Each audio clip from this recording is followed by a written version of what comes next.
Tell me about the last 12 months, 2024. 2024, I've never had a year like it. Like, it was unbelievable. One of the first things I said to Dean was, you need to realise that you've actually shown a level of consistency at being one of the most influential people in the country. He could have won it the year before. The fact that he's been given the honours now feels like it's only right. Schedule for that day was insane. Like, we went to Sky News, we did an interview at Sky News, we went to ITV News, because it was important to me to maximise the coverage, that opportunity to put FFG on a pedestal. Let's start with the Powerlist. Take me back through that. I remember getting the call. I remember Michael Iboda, the head of the Powerlist, called me, and I'm thinking, why is he calling me? He never calls me. So I answer the phone and he's like going through the pleasantries, and he said, look, I've got news for you.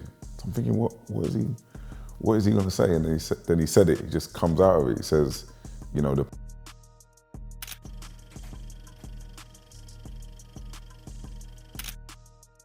and he went through it saying, like, you know, the reason why, the things that they considered when they were doing the judging, and the thing he said was, do not tell anyone. Like, it has to stay on the embargo. Don't tell anyone. So as soon as I got off of the phone, I told Danielle, and then I called Lee. I mean, Lee's amazing like that. Like, whenever anything good happens to me, whenever anything like brilliant is going on in my life, and you call Lee, it's just like the #1 hype man. It's almost like it's happening to him as well. Anytime there's something that's going on, whether that be Dean or myself or Leon, we're really close. So anything that happens, we share it immediately with each other. And we're always championing in each other. If I'm not there, it's probably a bit weird for me not to be part of that journey, and this was just another example. You can hear him on that €1 billion video as well. This ain't even black success no more. This is just like the epitome. This is elite level. He's like right there in the moment with me, and we've lived through so many of those moments together. So that's why I called him. When I called him, he just was laughing and like screaming. And then I remembered when he settled down, he said something which like really stuck with me from he said it. One of the first things I said to Dean was, you need to realise that you've actually shown a level of consistency at being one of the most influential people in the country, right? So for the last 2 years, you was voted #2, and now you're #1. What was quite important for me to get across to him was, there's been so many people that's won it, and then they kind of just disappear off the list. So I think there's an extra level of ratings that should be given to someone that can show a level of consistency. How I felt about hearing the news in terms of Dean achieving the #1 spot, I felt like he could have won it the year before. So the fact that he's been given the honours now means what? Feels like it's only right. So whenever I've got anything big happening, I always like to go back like to my old environment. It might be I go and sit with my mum and my aunts, or I might go and sit with my friends, like back at their place. I always like to just kind of ground myself with where I come from. So the night before Powerlist, we went to the barbers in Sydenham, went to see Cleon, get my hair cut, went with my son, Leon came as well, because the barbers, like, you can't beat it. The atmosphere in the barber shop back in my old neighborhood, there's all kinds of characters in there. It was just, like, it was so funny, it was perfect, exactly what I needed. Big day tomorrow, Cree. Yeah? Big day. #1 on the Powerlist this year. Yeah? Black Most black powerful man? Yeah, #1. Yeah. #1. It's a big occasion, man, for the family and everybody. So we've got to tighten up today. I know the family for about just over 20 years, yeah. Sometimes I go to D to give him a haircut. Sometimes he come to the barber as usual, like what everyone do. I'm saying there's nothing different. I'm saying he's always here with us. I'm saying his family as well. Them always come and get a haircut. Cut my brother's hair, innit, Chris? Yeah. I'm cutting all of our hair now. Yeah, it's not just me alone, Sharpman as well. These guys always look after me, man. Look how late it is. And I'm still here. Still here. Come on, man, I come to you at the same time, 10 o'clock at night, same way. No, you always... Whenever time you call, I'm there. Always take good care of you, man. Same thing with DJ as well. Yeah. Two generations. It's mad. Why still come back when you're operating at such a high success of business? It's safer, man. I like it. When we come in, this is where I'm from, innit? I grew up in this flat. You can't see it's night now. Straight It's opposite over there. So straight across the road. yeah, this is where I feel comfortable. It's feel good coming back here. So we visited the barber shop the night before. That setting is not something that we try to make foreign to us. That's where we're from, and that's, you know, that energy has to remain, and we just have to work out how we're going to navigate being in those settings and still being safe and, you know, being responsible at the same time. It is like crazy still coming here because, like I say, my primary school was there.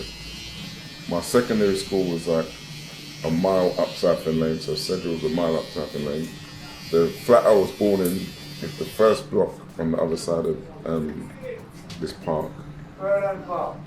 Home Park. So like my whole like early life was like in 2 miles So of what's this the place. first job you done after like secondary school? I used to cut hair in school. Yeah, Did I ever say that? I used to cut hair. I hear about that as well. I hear about that. That's the first way I made money cutting hair in school. £3 a trim, which is a lot less than like. So the school friends. How many of them that you're still in touch with? A couple, but this is my friend for 31 years. What keeps that friendship going? Ask him. So it started off by me looking after him. and I'm looking after him. In that time, in our positions in terms of who had the access and whatever, I had the access and I had all of the doors open, I had all of that going on. So it was me, but now it's him, and I just fall back and let him take the wheel. That's your brother from day one, and your brother is doing well at the moment, and you're happy for him. There's not a lot of people nowadays is going to be happy to see their brother growing up the ladder. Is that? No. You understand where I'm coming from? You know what? I've had a lot of my own success in life, and I've seen what that's done for people and how people behave around my success. Yeah. So to see him win and to see how well he's doing, it just makes me so proud, and I'm happy that the man is in the position he's in, and I know it's just going to continue to drag us up. So It's a good influence because literally everyone here, he still help everyone. If they looked at him and like, you know what? Didn't give me inspiration, I can be that guy. You know what I'm saying? I'm saying, but when I look at him sometimes I'm like, yeah man, I like what you do for the community, for black business. I'm saying your charities and them things, like he do a lot. I'm saying, and I always like look at his snaps and I'm like, "Whoa, he's doing well for your charity. Look what you do for that business." I'm saying, and it's good. I'm saying, I turn around and I say to him all the time, look, we could slow this down now because this exposure is too much. But the cause and the reason behind what he's doing or why he's doing what he's doing is bigger than me and him. So, you know, the cause is bigger than us. To be fair, it's not so much about having to keep him grounded. Dean's a very grounded person in general. I mean, we have moments of celebration in which can be a bit elaborate or whatever, but in general, we're very grounded as a collective. I think it's just more about just awareness of what things may be looking like or how things may be perceived or what the right thing to be kind of putting out there to people might be. yeah. So we're gonna have a toast for Dean, and I'm most powerful black man, especially from Sydenham, local.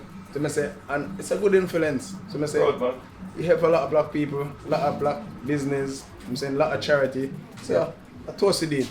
Yeah.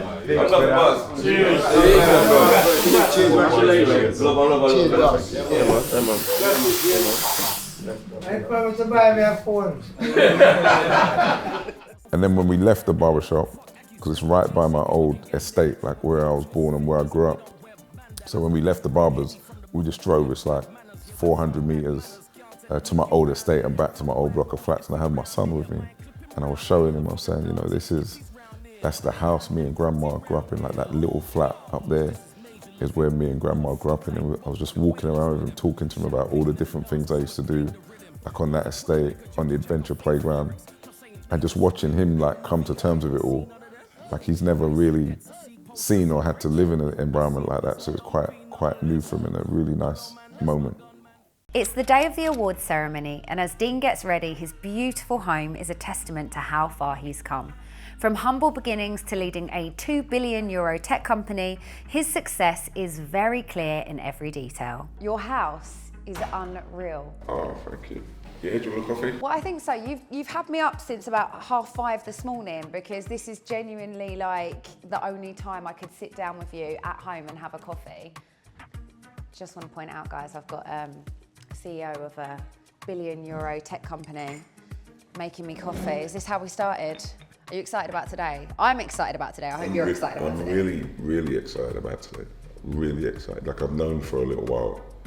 So it's been hard to kind of keep it in because you know what's coming. Sometimes with awards and recognition, it's always nice.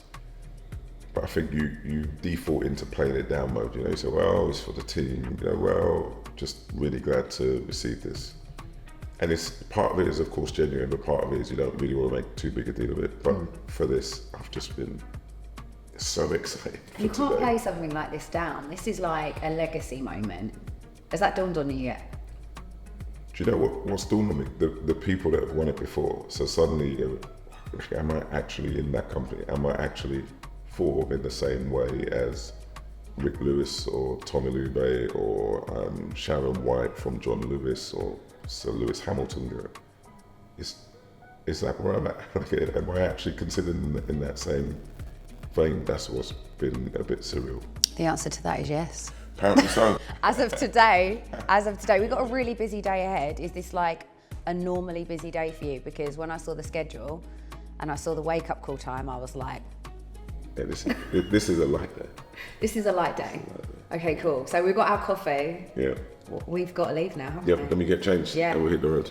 We're on our way to the very block of flats that Dean grew up in. This is where his journey began, shaped by the challenges of working class life and a tight-knit community. As we visit, we can see just how far he's come.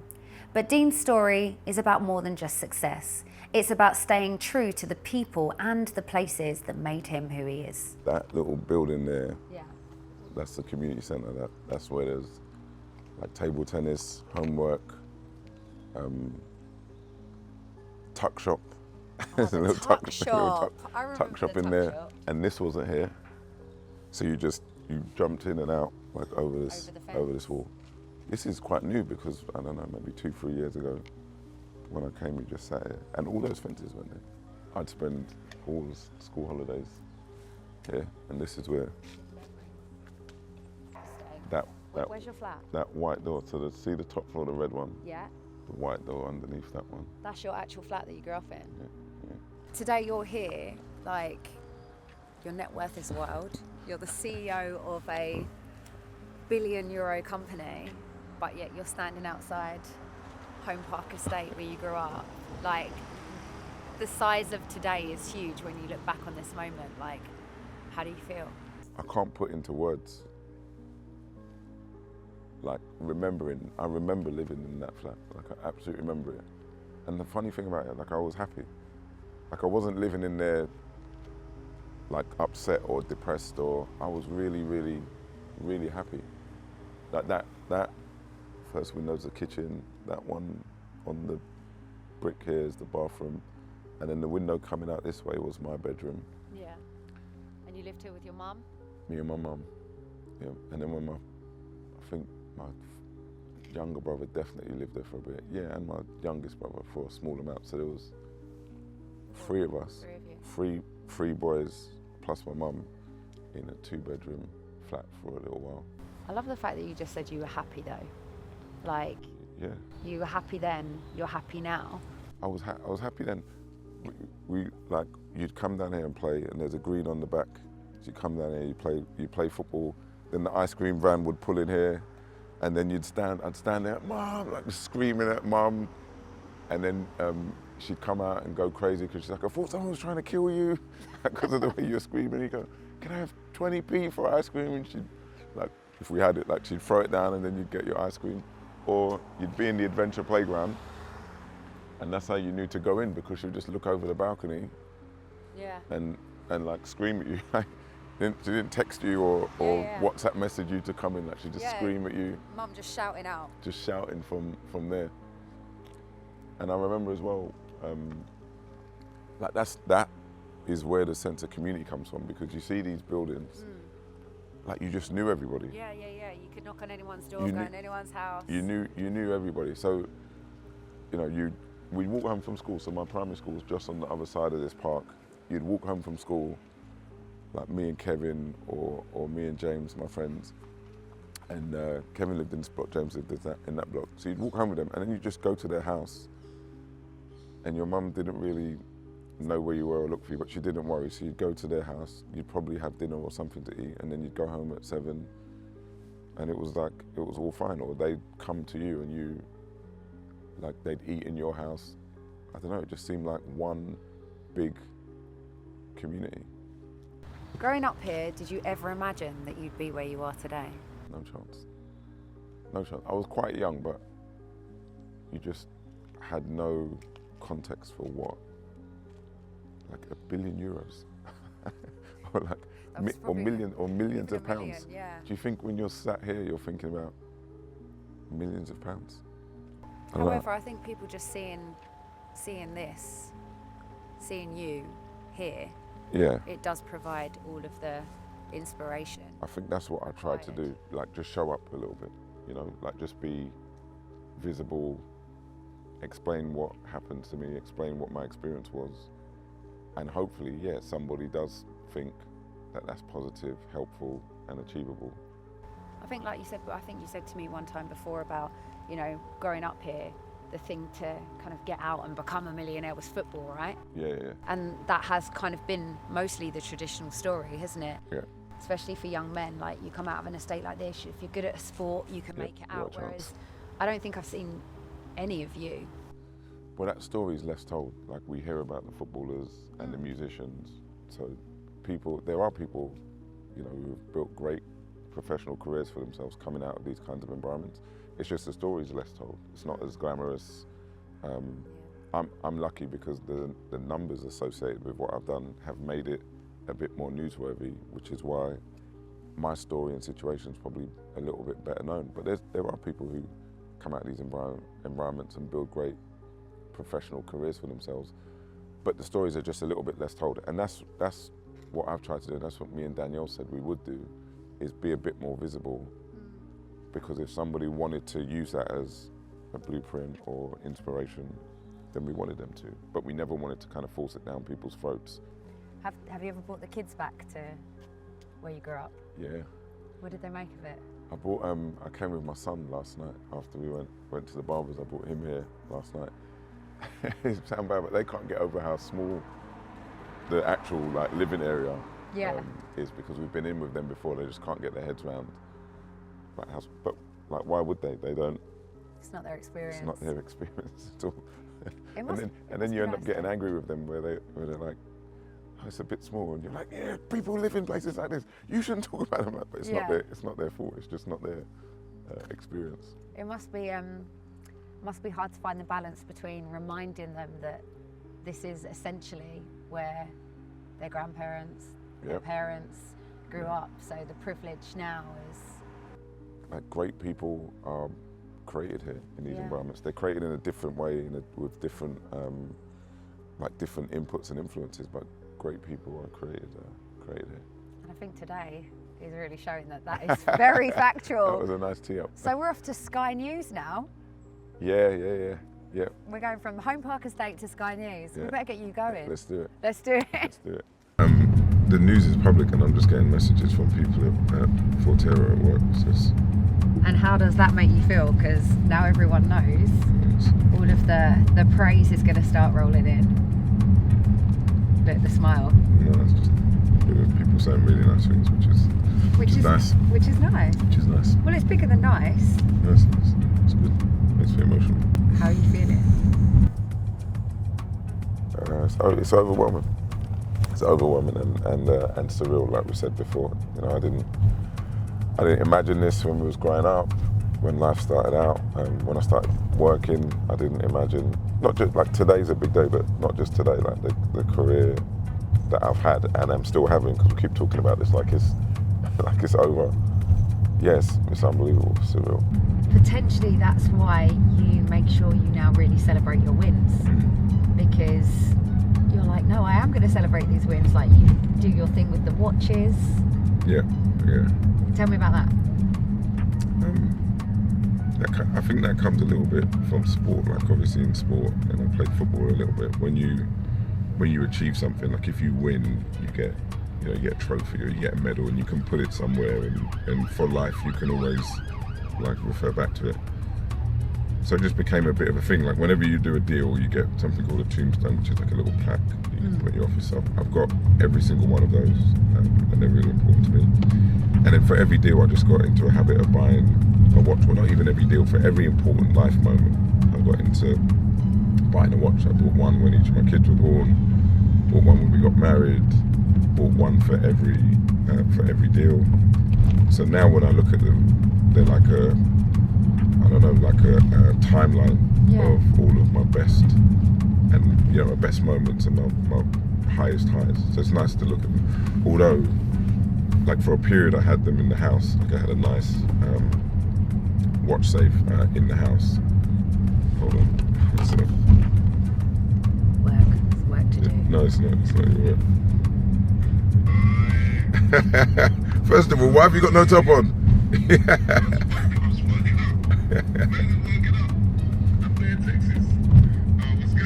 What's happening? Thank you, Ben.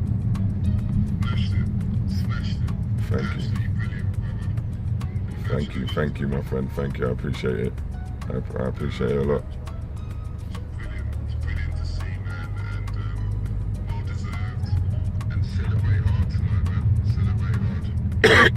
Yeah, tonight will be good, but we got. I'm going to enjoy the day, and obviously the party tonight will be good. But we've got our celebration on the 1st of November, so we're definitely going to do that now. I'm super proud, and thank you.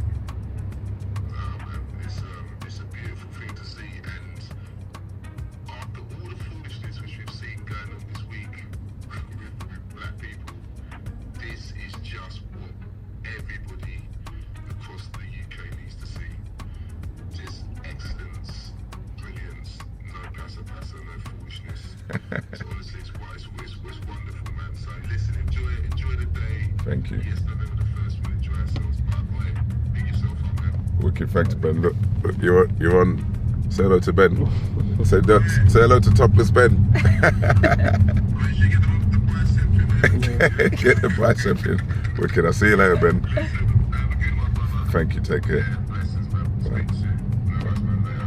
My watches have become a bit of a timeline of all of my best moments, my highest highs, and it was nice. I used to have them in the house. Like I had a glass case built for them in the house. It was really nice to have them in the house and be able to look at them every day.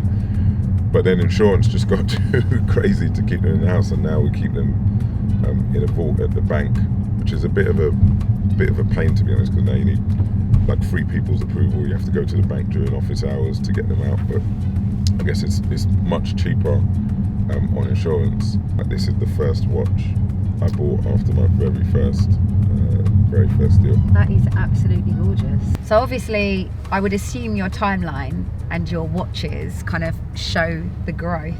So I'm imagining for Powerlist numero uno spot, the watch is going to be pretty epic. What have you got in mind? I started to look for this watch a year ago. I didn't even know this was happening because it's quite a rare watch. It's only 67 ever made. So when I saw it, I saw like people I admire wearing it. Jack Dorsey, the founder of Twitter, is the first person I saw with it, and then I saw Jay-Z and LeBron James with it. So I had the person who gets my watches start looking for it. So it's a Cartier Crash rose gold skeleton. I've wanted it for such a long time. It took me 14 months to find one. And almost like just as he found it with the help of Cartier, we got the news about this, and I was like, this is meant to be. Yeah. 100%. Yeah. So will you be wearing your watch later on? I might not be wearing anything else. I'm so excited about Powerlist and wearing the watch. I'll definitely be wearing the watch. What else I wear remains to be seen. So we're on the way to the estate. It's like estate watches that take 14 months to get your hands on. Like, I think we're going to see today exactly how vast the gap is from where you started to where you are now. But I think the most important thing is that you're continuing on, like really championing the community that you're from. How important is it to you to keep giving back to the community that you came from and remembering your roots? Well, you're going to see now, and one of the powerful things actually about going back there is I'm reminded that, you know, a person can start there and end up here. And the main number one reason I've ended up here and been as fortunate and as lucky as I've been is because so many people along the way like helped me. Like so many people. When you go back, you're going to see the adventure playground across the road where we went after school until my mum got home from work, where people were there to coach you, look after you, teach you, help you with homework. And then just throughout my career, different people have helped me with advice, mentoring, extending their network to me. So every time I go back here, I'm reminded that people can start here with help, they can end up here or even better. And I need to be part of that help, like part of the provision of that help and support. This is Charlie Noel. He was an investor in one of the companies I was CEO of. Probably one of the first billionaires I ever met and became friends with. He owns racehorses, so he always used to invite me and Danielle to the different race meets that he was at. I haven't spoken to him for 2 years, maybe 3 years. And he just texted me, "Well done, my friend. A very humbling article for all of us." It's the BBC News article about today. Can we talk about you and Danielle? Because I feel like you guys are a real power couple. But also I love the fact that you have just grown together.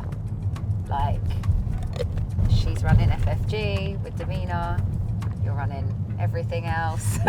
Like, how important is that you've had somebody by your side from before all of this? Massively. And you guys, oh my God, when you tour together, it's like you can tell you absolutely adore each other and you're an absolute team. Like massively important. I think it would be easy for people to look at where we are now in that situation now and just almost relegate it to it's obviously a nice situation, it's obviously glamorous, we're obviously very, very fortunate. And not to kind of get the violins out, but when we met 27 years ago, you know, I was unemployed, broke, homeless. So she met me at my absolute worst, and we managed to build a relationship together despite that. She housed me, so I lived in her one-bedroom flat because I didn't have anywhere else to live. She taught me how to use a PC because I didn't really know how to use a computer properly. She was working. She did my CV for me when I wanted to leave. She typed that up. And in my first jobs where I kind of didn't know what I was doing, I'd ring her like 8 or 10 times a day and say, "They told me to save this to disk. What do I do?" And she'd go, "Go to file, go to save as, call it something," right? She would walk me through. She was like my tech support, believe it or not. So when you start there, and that was 27 years ago, when you start there, it's like hard to, not that we've even tried, but it's hard to kind of veer too far away from each other because you know that whatever good is happening today is due to her in some, you know, somewhere between 2 out of 10 and 10 out of 10. What is happening today is because of her. She's like your North Star. Yeah. And 27 years is a long time, and people change and things change and you go through different things and circumstances. But that foundational character of somebody who, you know, wanted to be with me when I was at my worst, has done nothing other than support me for 27 years, has always found a way with me through every single difficult situation. That's her foundational character. That's who she is. So when we argue or disagree or anything else happens, I always remember that that's her baseline. She's an amazing person. Like, I think I don't know a better human being on earth, actually. She's very humble as well. We are next off to Sky News for a primetime slot where they want to hear all about who the Powerlist #1 really is. So now we're actually at Sky. Oh, there's people about. Are you getting a little bit nervous now we're about to get into this? No, I mean, I've done live TV about 10 times now. I did ITV, done Sky before, Bloomberg. So it's not a new experience for me. I've done it before. But yeah, when you get here and you see the cameras and you see the setup, it is a little bit nerve-wracking. You want to do a good job. Yeah, and today's a big day. Right, exactly. Legacy day. Exactly. You've got to leave that lasting impression. What is it you're going to try and get across to the Sky audience today? Like, what message are you trying to get out there when you're up there talking about what you've achieved and where you've come from? I think the biggest thing for me today, and with the whole Powerlist thing, is just to remind people that those of us who do find ourselves in good fortune, good positions, with a platform, with a bit of influence, we have a huge responsibility to put it to use beyond just use for ourselves.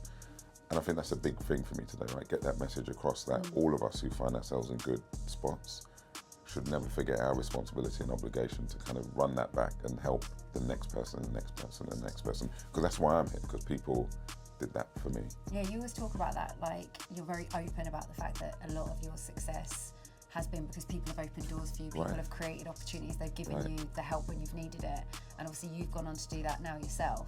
Do you try and like bring your other affluent friends and stuff into that? Yeah, for sure, of course, because that's part of it. Like, you get to this spot, you've got a platform, you can call someone and say, hey, I've just seen this kid, he's got a brilliant idea, do you want to have a look at it? You can call someone and say, this Shani needs a bit of help with this, would you mind?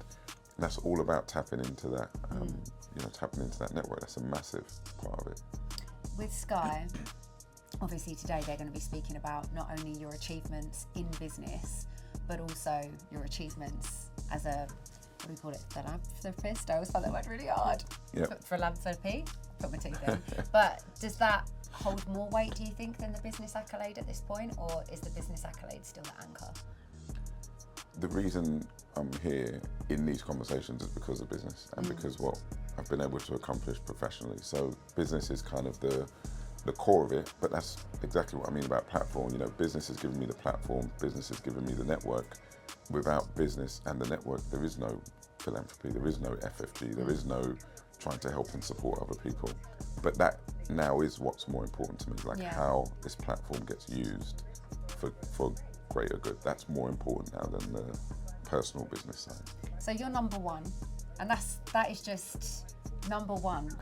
Anne-Marie just walked in, she said number one team, and that's true. It's number one you, it's the number one team. And I want people to understand how huge that is when we've just come from the estate. We've just seen the little white door up on the 7th floor, and now we're here in Sky News in London, and about to see Dean go on. And I just think that has to be really celebrated today. Thank you. We're leaving here afterwards and we're going to see your friends and family. I'm sure, your phone's been blowing up, by the way. Like, it's been non-stop. We've had to put it on silence. People have been phoning, FaceTiming, messaging. Nice. Really You've nice. had billionaires on the phone. You've had your friends and family from back in the day on the phone, all celebrating you. Your kids are hopefully going to be watching. Will they be out of bed yet? Yeah, they better be. yeah, they better be. Hopefully. Schedule for that day was insane. Like, we went to Sky News, we did an interview at Sky News, we went to ITV News, we went to BBC, we went to BBC Radio as well. We were taking calls. I was jumping on the phone on different radio shows. I was taking incoming calls from journalists as well, and all of my friends and family as well who didn't know about it are messaging me. It was just crazy. We were in the Viano racing all over London for the whole day, because it was important to me to maximize the coverage. Like, that opportunity to put FFG on a pedestal, put it in the national media in that way, that was part of the plan. Like, that was the strategy to use this to elevate the FFG's work. I always look at that, like, what's the realities of being given this recognition? What's the reality of being given this position of influence? And how do we address that? And I think, like, over the past 12 months, that's been kind of steadily been just rolled out into what it is. And this is how FFG Connect has come about and stuff like that. Considering, like, the security aspect of things, like, what's so good about this in this situation is that I've been in the game for a long time, and I've worked with plenty of high profile people in a lot bigger positions than Dean is currently. You know, I've worked with the Jay-Z's, I've worked with Rihanna, I've worked with Naomi Campbell and so many others. And so the framework and the type of security setting that goes with working with those types of people, I understand it. I've been doing it for a long time. And so that's been implemented with Dean currently. And so it's just like, it just allows it to become a bit more of a bulletproof situation. So the Powerlist has its own reception event, but we saw you have your own. Why did you do that? Do you know what I've realised? Like, whenever we do these big events, like these galas or these dinners or these fundraisers, you get lost in it. You know, you go, people want to talk to you, which is great. People want to ask you stuff, which is amazing. Maybe people want to take pictures or want you to film something or make a quote or read something. So I get lost in these big events, and we've had so many of them where I've gone with close friends and family or asked close friends and family to come. And then by the time I've left, I haven't spent any time with them. I haven't spoken to them. I haven't really shared that moment with them. So learning from that and learning from being a bit disappointed on some big occasions because I didn't get to live it with my family. This time we said, we're gonna have our own reception before we go to the Powerlist. So we spoke to Severin. Severin said that they would put it all on for us. And we got my chef in to cook the food that we like to eat. We got Jerome and Sace on the aux, so they were playing the music. And we got to just bring like my closest, nearest, dearest friends and family together for an hour and a half just to kind of share that moment together. It was unbelievable. Right, Lee, we are here in the suite celebrating one of your best friends. Of course. How are you feeling? Listen, man, I'm overjoyed for him because, as I said, like, I think he first started getting the light shined on him a couple of years ago, where he was in the top 100. Then for him to be nominated as the most powerful, influential black man, and now for him to be the most powerful, influential person, it just means that he isn't getting acknowledged for that deal. He's really getting acknowledged for the person that he is, right? Because that line was sort of lit on him because of the deal, but now it's all the other things that's really made his influence be noticed more and more. So I'm really happy for him because people begin to see the stuff that I already know because we're so close. Yeah, because you are in the inner circle. I mean, everyone in this room's in the inner circle. Yeah. I think it would be good to hear from you, like, what the friendship means to you, and obviously your business partners as well. Of course. Look, I met Dean at a point when there wasn't anyone that I could see ahead of me. So what was really good at that time was he was just able to move the noise and the grass or the bushes from my face a little bit more further down the road so I could see him, right? And I knew he was ahead. So that was really, really important for me. And since then, we've just grown on to having such a great friendship. We've done so much things together, so many experiences. I see him as my brother now. I don't even see him as my friend. So, how do you keep him humble? Oh, that's easy. I know you're instrumental in keeping that man humble. Oh, that's easy. There's loads of things that we're not going to talk about on this camera that we can pull on to be like, don't ever step past the place. There we go. So, yeah, but that's between me and him. Yeah, no, I love that. That's why you're in the inner circle, because he's not telling. Okay, so Romy, you are his executive assistant. I am. You are the wheels that keep on turning behind this man's busy schedule. In fact, it's your fault that I've had such an exhausting day, sorry I believe. about that. You can blame Anne-Marie and not just, we're a team. It's a team, okay. It's a team. We both try to wind everybody up in the nicest possible I've way. heard you do the early mornings, she does the late nights, because the day is always long. That's exactly it. Brilliant. How are you feeling about this amazing achievement? Very proud. Yeah? Very proud. I mean, I've worked in massive companies before, and I haven't felt as proud as I do. Really? And what is it about Dean that makes you feel so personally connected? Because it's personal. Yeah. Because he cares. Not only the fact that he knows his stuff business, but he really cares about the people. And that is the difference. And that's why people stay and want to do above and beyond. So it's not just a 9 to 5. You want to work earlier. I would even stay up later for him. Yeah. Because he makes you feel part of the success. The can-do attitude. Dean doesn't want to, and it's not meant in an arrogant way. Just get on and do it. Find a solution. Don't go, oh, Dean this, Dean quote. Just make a decision and do it. That's what he likes. So that's the proactive So approach. basically the proactive and just make a decision and do it. His ability, when things are really tough, if there's a really tough deal, he doesn't go bonkers. He'll just go, okay, right, there's an issue. let's be calm and let's deal with it. And he does. And he will talk his way very elegantly through it, and he will calm the situation down and he will win. So Davina, you not only are family to Dean, his cousin, you are also CEO of the Forbes family group, which must be a very, very busy role. Yeah. How is it working with Dean, being related to Dean? He told me some stories earlier about you guys like hanging out as kids. Yeah. Well, you know, Dean and I have quite literally grown up together. First cousins, and then we were lucky enough to stay friends as well as cousins. We've been partners, couples, friends, and we're just part of each other's most inner circle. And sometimes that doesn't happen with family, so it's really nice for us that it's actually a family. When it comes to FFG, I always tell the story of how 5 years ago Dean was like, "Oh, cuz, do you want to help me out with some community stuff I'm doing?" And here we are 5 years later, raising just under $500,000 for a charity. So it just goes to show not only who he is in terms of his intention, but actually who he is in terms of delivery. Because honestly, he just wanted to do small community-based grassroots help to families and people like him, like where we come from, Peckham, Catford, and now we're looking at the bigger community and saying, actually, our village is as big as we want to make it. Yeah, so 100%. Incredibly proud, like honestly. You've got to be proud of yourself as well, though, because like you said, it is a community project. You are the CEO of FFG. Dean may well have asked you to join the role, but you're very much a part of making it the success that it is and achieving everything that you have achieved this year. You must be very proud of yourself as well. I am. Like I said to Dean when he told me, I was like, we did it!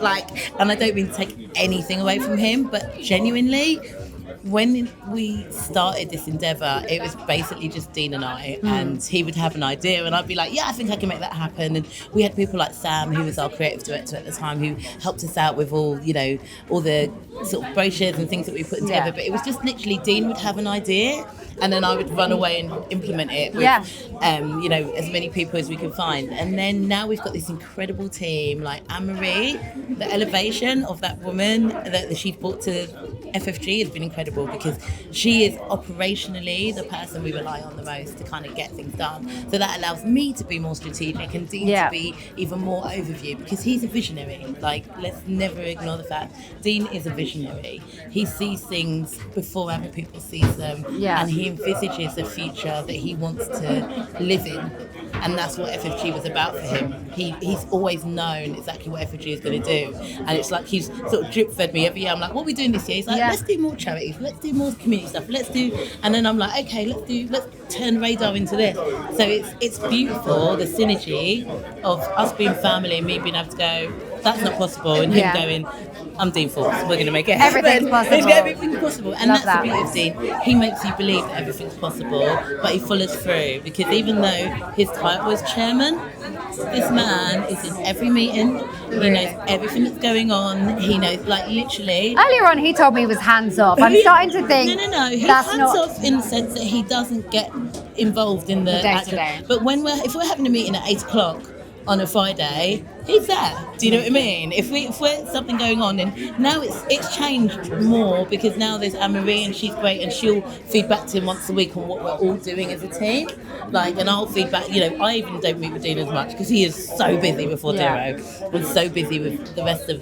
But when it comes to FFG, he's always got an eye on what's going on, and because his brain doesn't stop, that's when he'll sort of you'll get a message from him while he's in the car on the way to a meeting. I've had a few of those. Yes, welcome to the party. It's 11 o'clock at night. He's just got an idea. Are you free on this date? Are you available? We're doing this. Okay, cool, Dean. Let's do it. And then he'll say to us, right, so Shane is in. So all we need to do, and then we'll go away and make it. And that's what's beautiful about him. It's like he's not hands-on in terms of he's involved in everything, but he's aware, if not the instigator of every seed that we kind of grow from. So FFG is, beyond after his family, definitely his greatest seed. He's not. It's really interesting because we always say Dean's never been an entrepreneur. He's never started something from scratch. That's his point. He's always worked in corporate. But Forbes Family Group is just a tiny insight into what success this man would have if he was an entrepreneur. Imagine if we weren't a not-for-profit. Yeah. Oh gosh. Right. Wow. And it's Sky's the limit, right? Sky's the limit. So and the thing is, like I say, you know, he's only just begun in some ways. Do you know what I mean? His corporate career will come to an end in a few years, and then he'll really be annoying us about FG stuff because he'll be coming out stuff. Well, he'll be all kinds.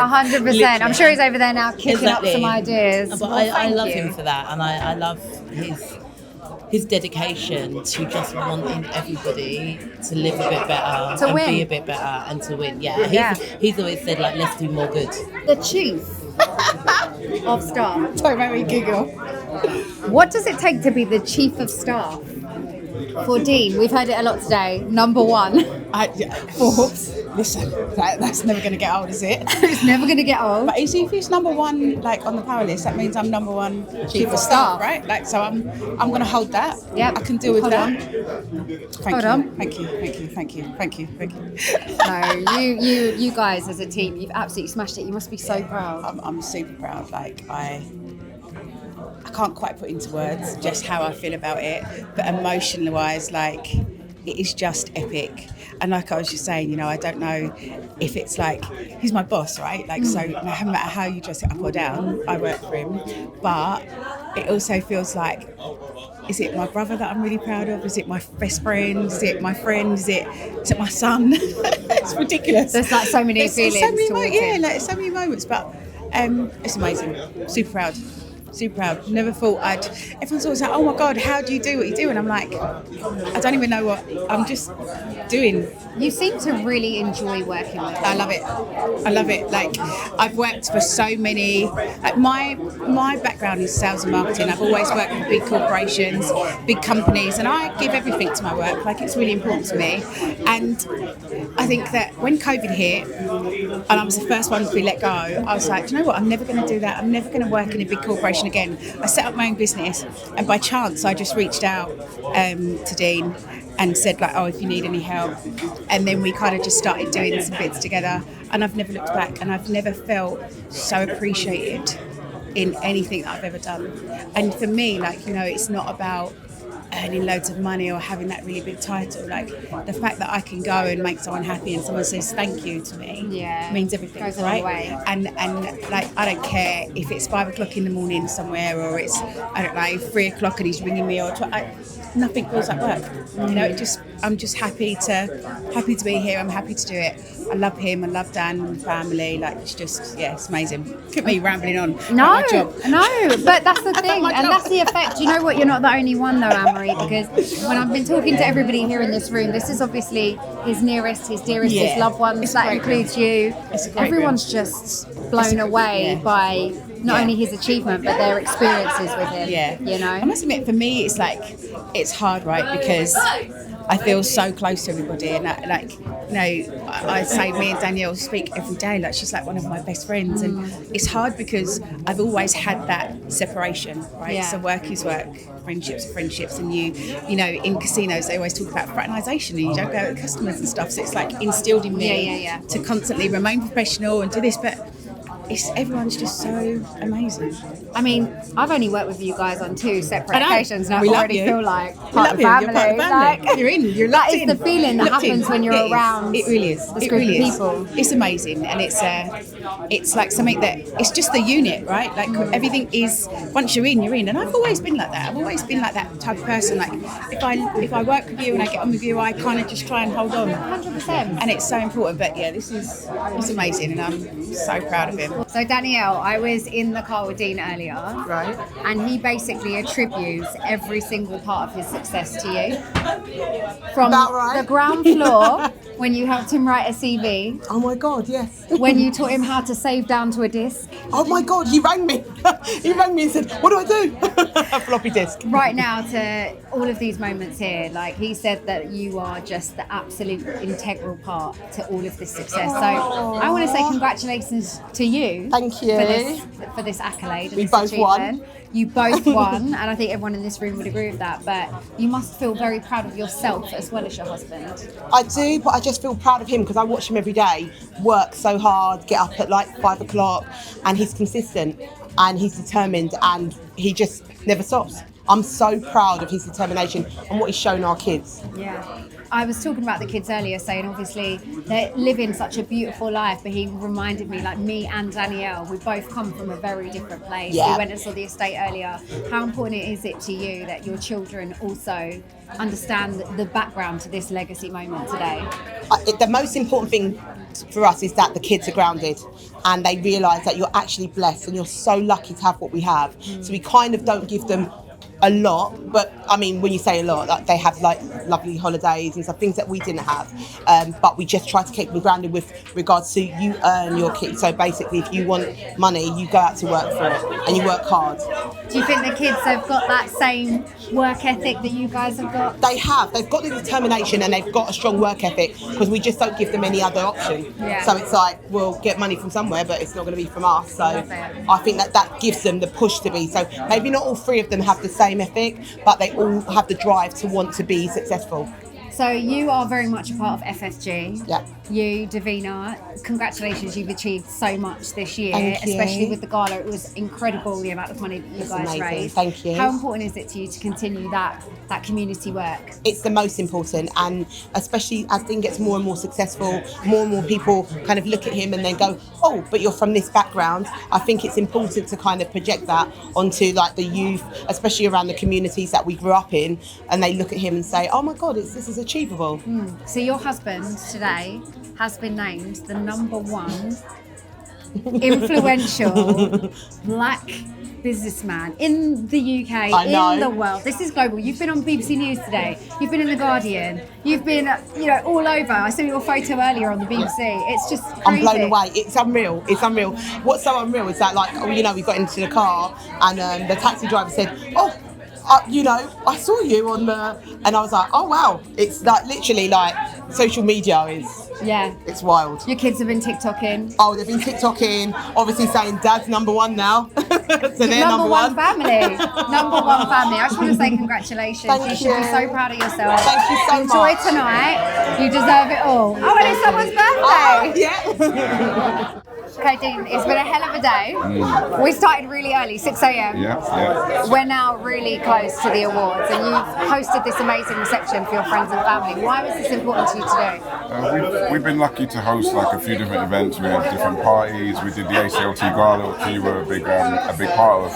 And what we realised is we kind of get washed away with everybody, trying to greet everybody, trying to host everybody, trying to make sure everybody's okay, which is what we're supposed to do as hosts, but we then don't get a lot of time with our loved ones. And as it's such a special and important day for me, I wanted to just get everybody together and spend a bit of meaningful time with my friends and family, my loved ones, before we get washed away in the big event. And you can tell the difference in the energy. You can tell everyone here, like, they're your people. Yeah. They're ride or die. They love you, and it must feel really good to be surrounded by that energy. I mean, that's the thing. It's not just today that there's that warmth. Like, these group of people have shown me that warmth and love throughout my whole, entire life. So it's a little bit weird. Of course, it is Powerlist, it is my name on it, but I feel like this is the result of everybody's support, love, encouragement, hard work. So it's nice to be able to do this with everyone. One thing that struck me when speaking to everybody in this room is that they actually do really feel a part of this with you. They're not just here celebrating you, they're here celebrating all of you. And they've all attributed that to you making them feel that way, you making them feel a part of your journey and a part of the success.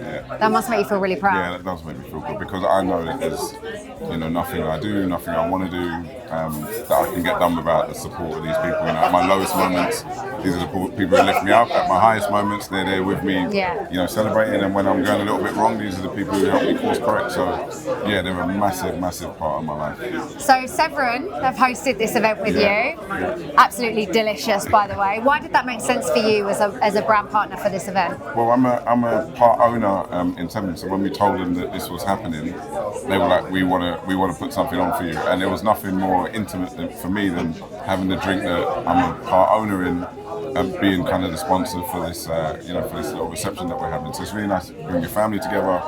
Everybody celebrates drinking your own drink the day you're number one on the Powerlist. I mean, it's a real feeling. And I've read a little bit about Severn as a brand and their ethos, and it feels like it's very much aligned with yours. Yeah, I mean, Severn is African grapes finished in the UK. A lot of us weren't born here, or our parents weren't born here, and we came here and we kind of rounded ourselves out or developed ourselves a little bit further, and that's kind of the spirit of Severn. So yeah, really, really, really special to have it as part of this. Amazing. So it's nearly time. Any nerves?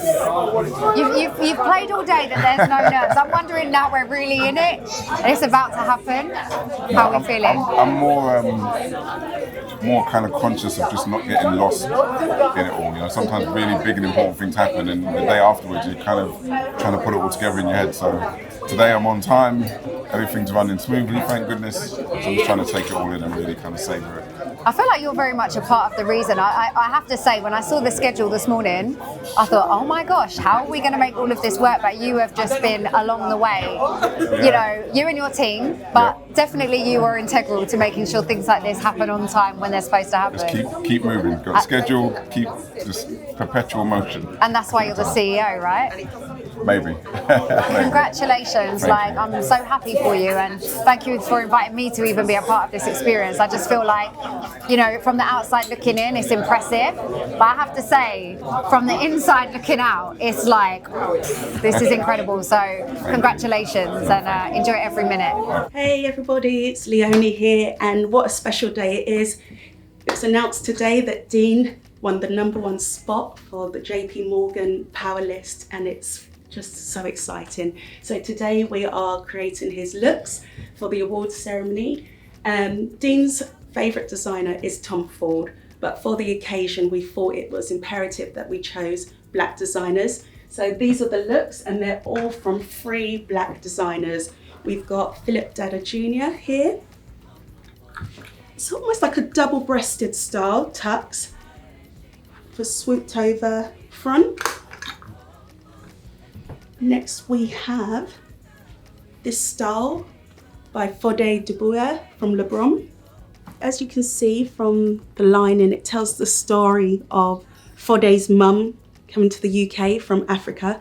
And as you can see, it's got her passport and visa stamp here. Next we have this beautiful tux by Charlie Allen.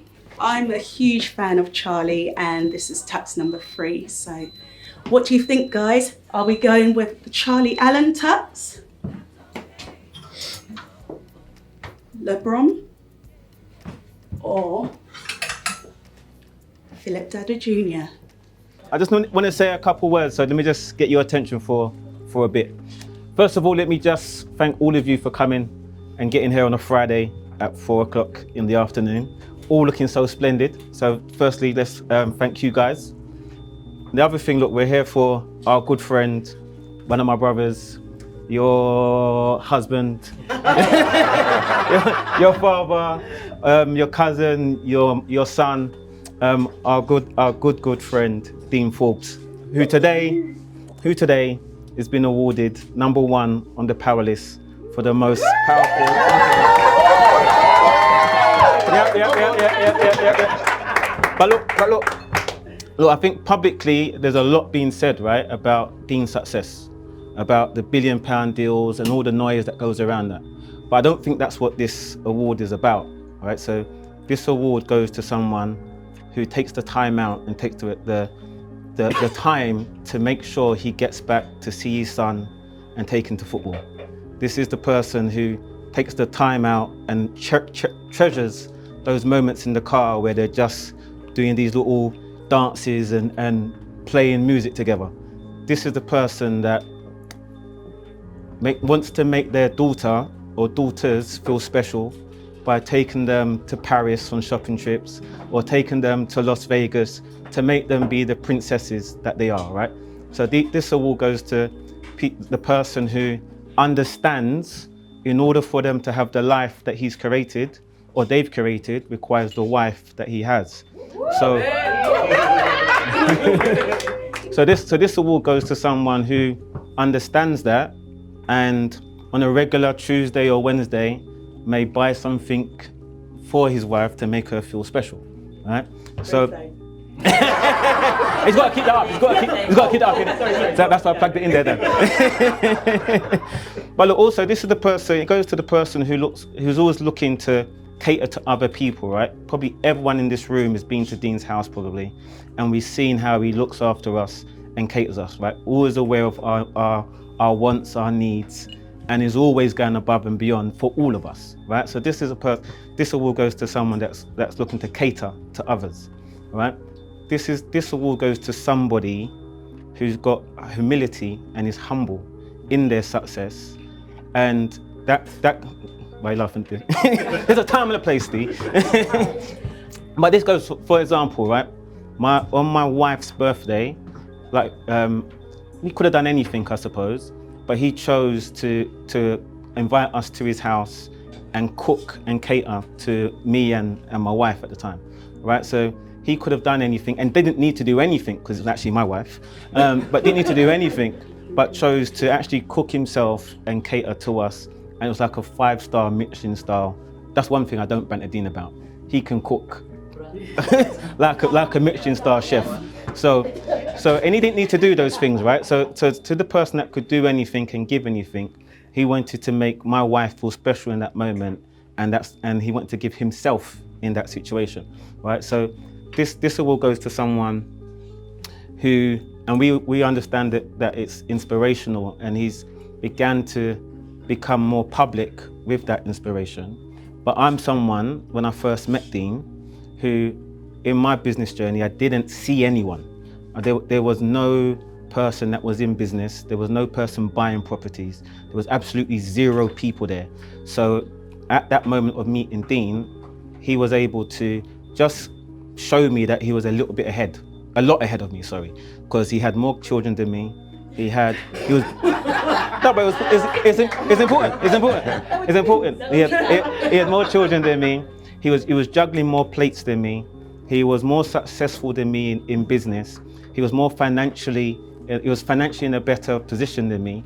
And also he had more things that he was doing. So to someone that at that point didn't have any reference point, it just meant I could see further down the road.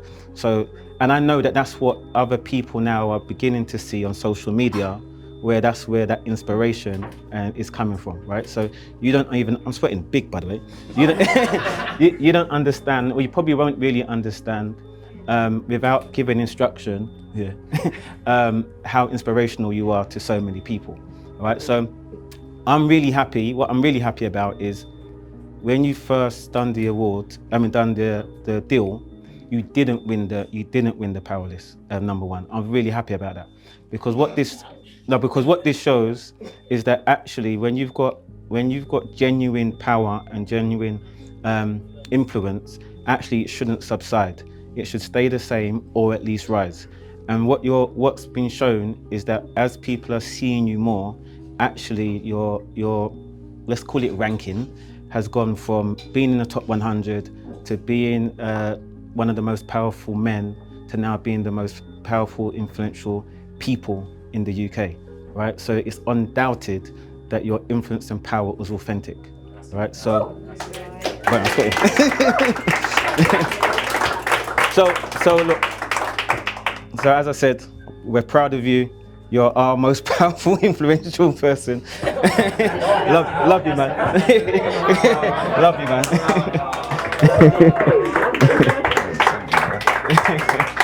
I'm sweating hard. One of the funniest things on that night was my nephew, Trevay. This kid is like the ultimate hustler. So he was in the background. When I called Lee, it's Lee's son. So when I called Lee to tell him the news, he was in the background. So he ended up hearing. From the minute this kid heard about this, like he called me, he was like, "Oh, congratulations, Uncle Dean, it's amazing, we're proud of you." And then he's like, "How can we leverage this to accelerate my brand, Dream On?" And I'm going, like, "Trevay, we'll do something, don't worry about it, like just wait." And he was just calling me every week. I went on holiday, I switched my phone off, I didn't take my phone with me, I was away. This kid was calling Danielle and going, like, "I need to speak to Uncle Dean because I've got this idea." And he put this idea together to say he wanted to do like a a commemorative cap. His brand's a cap brand, and he wanted to do a special cap for me to mark the occasion. Yeah, I just wanted to congratulate you on winning this award, being the most influential and powerful black person in the UK. You know, I think it's a quite a big award, and not only is that, it co-aligns with my brand, you know, Dream On. You've been helping me and supporting me since I've started, probably like out of everyone the most, since I started in 2016. And my brand, which is Dream On, like it aims to inspire people and motivates them to be successful and by achieving their dreams by doing the necessary things to make an impact in the world. And that's the epitome of what you do day to day. So, you know, I wanted to create this collaboration with you. It's a one-of-one, not one-of-one, it's a collaboration with you. There's 20 other hats, which we're going to auction off, and the percentage of the proceeds will go to a charity of your choice. Oh, wow. And then, Wow. What is that? Thank you, nephew. Alright. Oh, wow. There you go. I'll wear this tonight, I know business. And he will too. Yeah, it's got you. Oh, snap. Only 20, yeah? Yeah. 19 more. And it fits. And it fits. Hold on, man. Hold on. You man think I won't wear this? Gervais now probably getting to that point where I just get surprised because I just learn new things like, in the moment. So I didn't know that he was doing the speech, but what I did know was that he mentioned to me about like Dean being part of the Powerlist and what he could do. And then Gervais just does his own thing now. He just like runs with it and has ideas and executes, and that's one of the things that I really love to see him do. So I met this guy, he set up his own brand of like leather man bags, and the brand's called Only the Beginning. And when I saw it online, I was just like enchanted by this brand, and I met up with him. We had a chat. He's from South East London as well. That'll get you in the door. We bought a bunch of bags, and he said he was doing something, so I'm excited to see it. Yeah, definitely. Yeah, for those that don't know me, I'm Michael, CEO and founder of Only the Beginning. And yeah, this was literally just to congratulate Dean on ultimately being named one of the most influential and powerful black people in the UK, which is just crazy to even say. And even Dean meeting me that time, I asked him one specific question. I asked him, why did you even decide to meet me? Because ultimately I'm just a normal guy from South London, and Dean's the most busy man that I've ever come across. And then he said one thing, he said that along his journey there's been people that has helped him along the way, so he tried to do that as well. And ultimately, by him doing that, I'm gonna try and do that same thing as well. So you're automatically seeing that influence first and foremost from him. So yeah, here are some complimentary sliders that you've done. And this is a one-of-one leather jacket. No, you didn't give it first. With his full family logo, initials, Only the Beginning here. Lightning as well. Oh, hold on.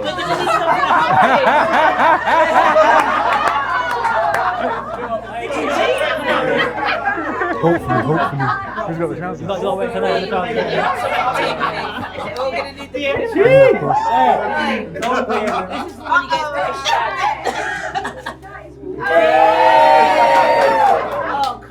Can't cover that. Coordinate. Can't cover that. Do you think I won't go to Powerlist?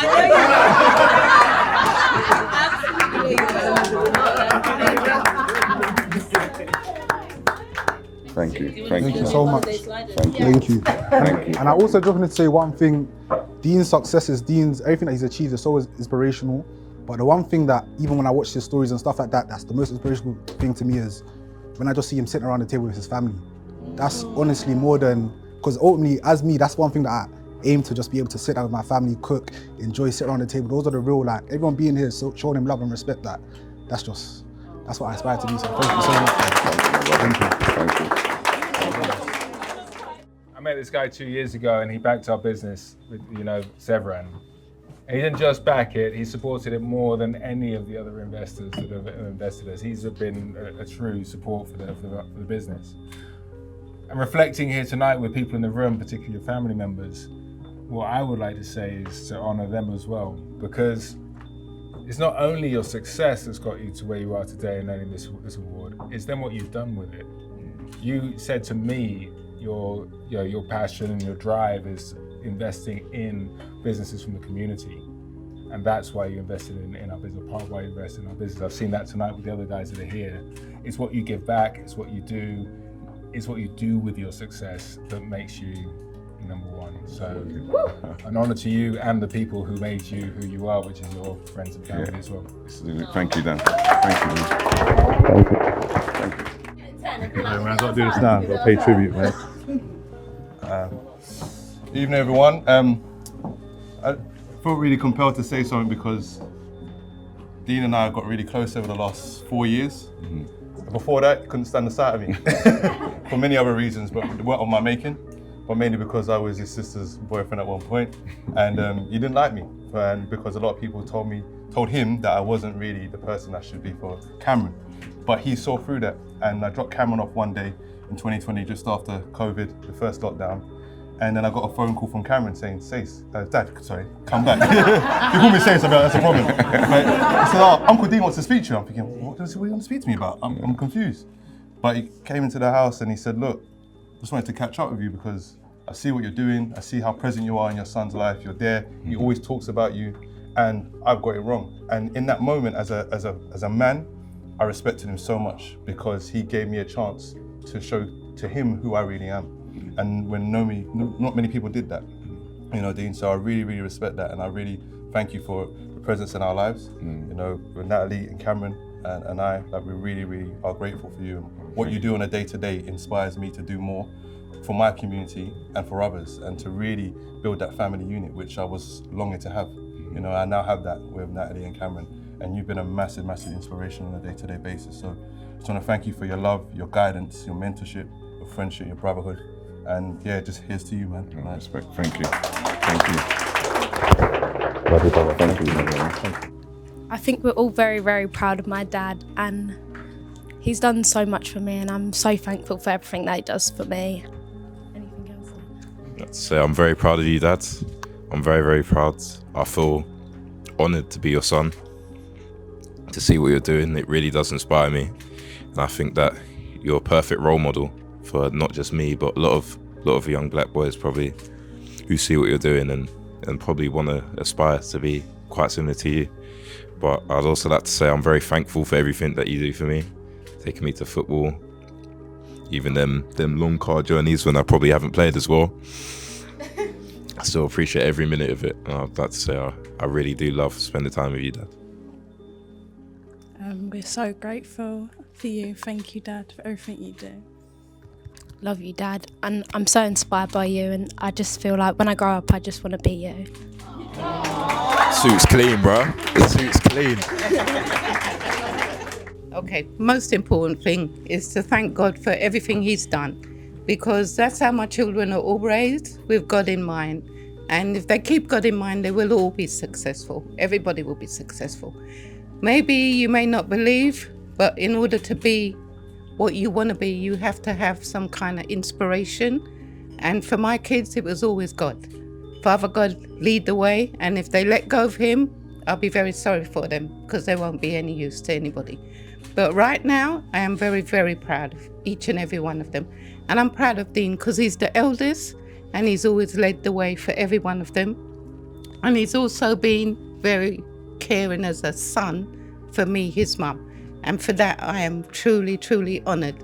When I speak to people and they say, oh, my son don't talk to me, I haven't seen my son for years, I feel so grateful that I have my eldest, my middle, my youngest in my life, and they're always close to me. So, son, I'm very proud of you. Always have been, always will be. And yes, I say to them all the time, no matter how old you are, if you do go wrong, I'll thump you up.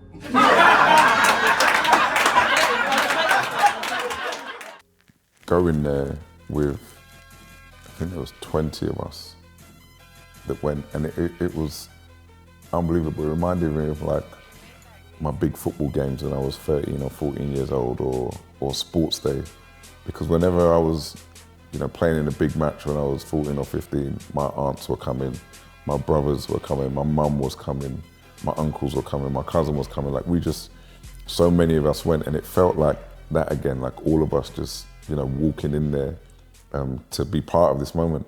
The magnitude, the altitude of the room just like really hit me. And I think it was in that moment, like looking around at all of those different people, I think it was that moment where it kind of actually settled on me, and I said, wow, like out of these people, they consider me in the same class as these people. And that was like a big moment of realization for me. And the really nice bit was I got to choose the song that they played as you go up. And I chose a Dennis Brown song that me and my mum always used to listen to when we were young, The Foundation. And as soon as I heard that song come on, and I looked at my mum, and she just started like crying immediately. And then I got up and went on stage and accepted the award.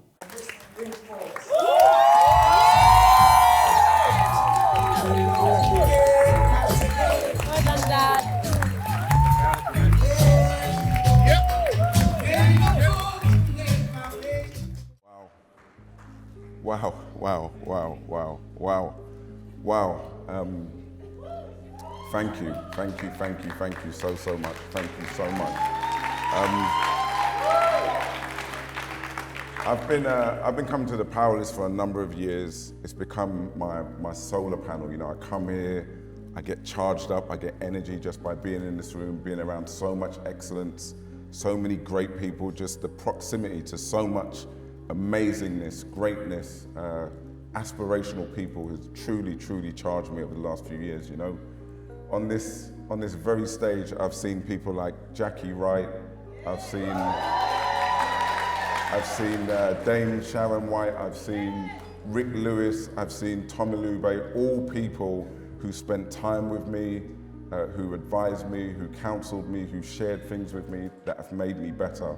And I'm truly grateful to those people and everybody in this room over the years, because that proximity has been so dear and so helpful to me. So to even be stood here as the #1 and be considered in the same breath as those people is just, it's just amazing. It's just absolutely amazing. I have to thank my friends, you know, the Bellies crew, the Ubuntu crew who's here with me tonight. I have to thank my aunts, because anytime my mum needed a pause, my aunts were right there to, you know, to help me, to support me, and to raise me. And many of them are here tonight, and a couple of them can't be here tonight. And I just want to take a moment to kind of acknowledge the role they played in my life, and acknowledge my cousin V and my aunts who are going through a difficult time at the moment. And I just want them to know that I'm thinking of them at this very difficult time for them. While I'm doing the thanks, I have to thank my mum. I have to thank my mum, who's here tonight. My mum would have been the ultimate victim if she allowed herself to be victimized by her circumstances. She had every disadvantage you can imagine, but she never once blamed anybody for the situation she and us found ourselves in. Never. And when we went to school and we got C's, she asked why we didn't get B's. And when we got B's, she said, go back and get A's. And when we got A's, she said, come back with A stars. When I came home with £100, she said it needed to be 1,000. When it was 1,000, she asked for 10,000. And she never, ever stopped driving us and pushing us. And that's part of the drive. In fact, it's all of the drive that is in me today. And a funny Powerlist story connected to my mum. You know, a couple of years ago, it was the year Sharon White won, and I was #2 on the Powerlist, and I was so proud. And we took mum shopping, and we bought her an outfit, and we did her hair, and she did her makeup, and we brought her here, and she seemed to be having a wonderful evening. You know, she was talking to everybody, she was hugging and kissing everybody, she was so happy and smiling. And at the end of the night, I put her in the car, and for the driver to take her home before the after party started. and I hugged her, and I was feeling so good about myself. You know, it was a wonderful night. I was number 2 on the Powerlist, and as I came out of the embrace, she said, "Son, come a second." And I leaned in, and she said, "Don't ever bring me anywhere to see you as number 2 again."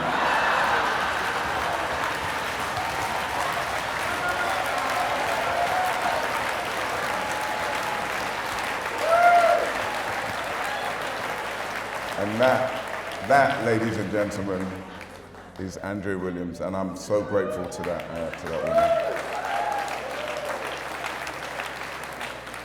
I of course have to thank my best friend, my wife. I met my wife 27 years ago. When I met my wife, I was homeless, I was jobless. It was literally the worst version of myself. And since then, nobody has helped me become better more than she has. Nobody has supported me more than her. Nobody has chair-led more than she has. Nobody has co-signed and co-piloted more than she has. So as she reminded me this morning, she said, as I left the house to go to Sky News, she said, "You're not number 1, we are number 1. And she's absolutely right. Look, guys, I'm incredibly proud to be stood here today because I know the degree that this room operates at. I know the level of excellence that this room operates at.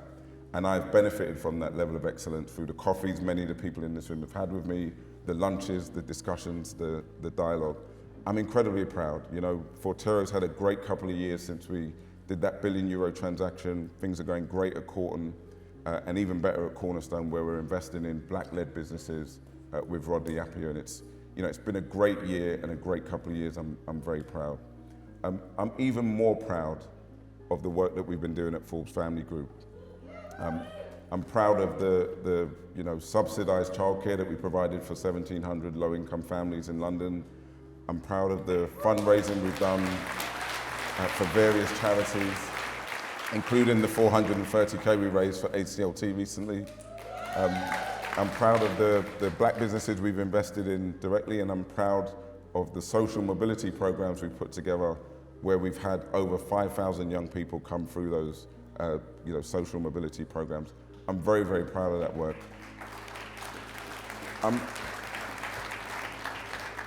I'm not proud of it because I think we've changed the world, and lots of people in this room do amazing things to help others. I'm not proud of it because I think it's changed the landscape for eternity. I know we are still challenged as a people.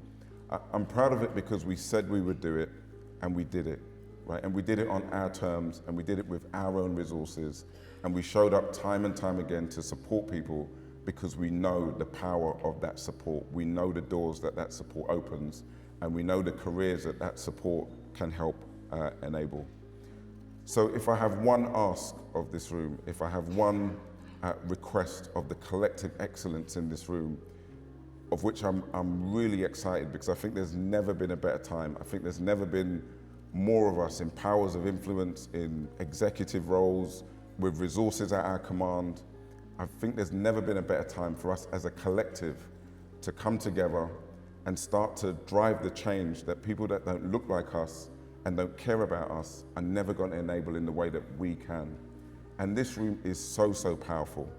And that's my ask, that for those of us already doing stuff and for those of us who are looking to do stuff, that we use this room, we use the power in this room, and we collaborate together to be the change that the generation behind us really, really need to see. So thank you for all of your support. Michael, thank you for creating this room and this safe space.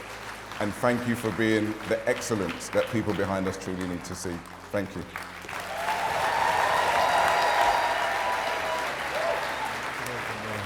Thanks.